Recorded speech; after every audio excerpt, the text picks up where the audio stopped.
জনগণের শক্তি যখন ঘরে ফিরে যায় তখন আবার ওই গোপালগঞ্জে এইরকম হাসিনার ফ্যাসিস্টরা তার পেটোয়া বাহিনী আবার সাহস করে। কাজেই বাংলাদেশের সমস্ত রাষ্ট্র কাঠামো, সমস্ত প্রতিষ্ঠানে জনগণের পক্ষে যদি আনতে চান তাহলে জনগণের ঐক্যবদ্ধ শক্তি লাগবে, জনগণের নিজের রাজনৈতিক শক্তি লাগবে। তার কর্মসূচি কি সেটা তাকে পরিষ্কারভাবে জানতে হবে এবং সেই পরিষ্কার জানার মধ্য দিয়েই তার নিজের নেতৃত্ব তৈরি হবে। যে ঐতিহাসিক গণ অভ্যুত্থান তৈরি হয়েছিল 2024-এর জুলাইয়ে, সেই গণ অভ্যুত্থানের মহানায়ক আবু সাঈদ, যিনি দীর্ঘদিন ধরে ফ্যাসিবাদ বিরোধী যে লড়াই চলছিল সেই লড়াইয়ের জমে থাকা বারুদের মধ্যে একটা স্ফুলিঙ্গ হিসেবে হাজির হয়েছিলেন। দাবানল শুরু হয়েছিল সারা দেশে, সারা দেশের মানুষকে এক সুতায় গেঁথেছিলেন এই রামপুরের পীরগঞ্জের সন্তান আবু সাঈদ। তারপরে মুগ্ধ, প্রিয়, শাকিল, কত হাজারো শহীদের রক্তের উপর দাঁড়িয়ে শেখ হাসিনা শেষ পর্যন্ত পালিয়ে গেছে,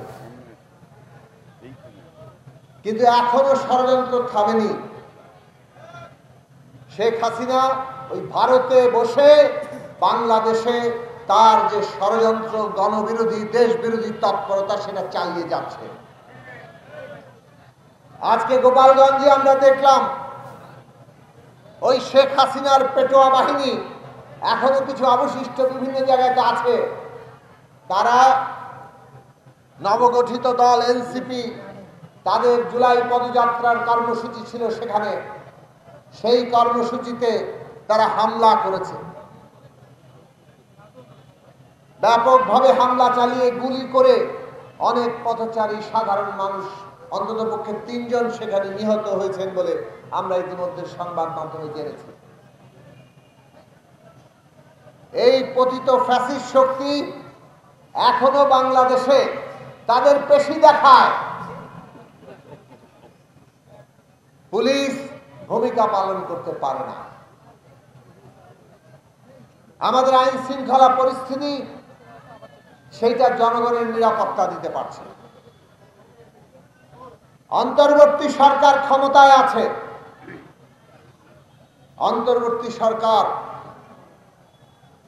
তাদেরকে আমরা শুরু থেকে বলে আসছিলাম জনগণের শক্তির উপর আপনারা দাঁড়িয়েছেন, জনগণের শক্তিকে ঐক্যবদ্ধ রাখতে হবে এবং সেই শক্তির উপর দাঁড়িয়ে অভ্যুত্থানের জনপ্রত্যাশা সেটাকে বাস্তবায়ন করতে হবে।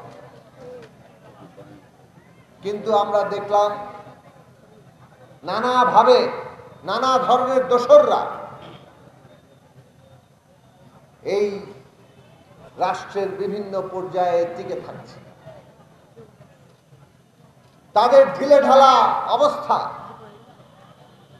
আমাদের সরকারেরও একটা ঢিলেঢালা অবস্থা তৈরি করে ফেলেছে। দেশে মব সন্ত্রাস চলে, সাধারণ মানুষের নিরাপত্তার জায়গা থাকে না এবং এই সব ঘটনাবলীকে একের পর এক পুঁজি করতে করতে এখন তাদের আবার মাথা উঁচু করার সাহস দেখাচ্ছে। কিন্তু খুদের মাথা উঁচু করতে দেয়া যাবে না।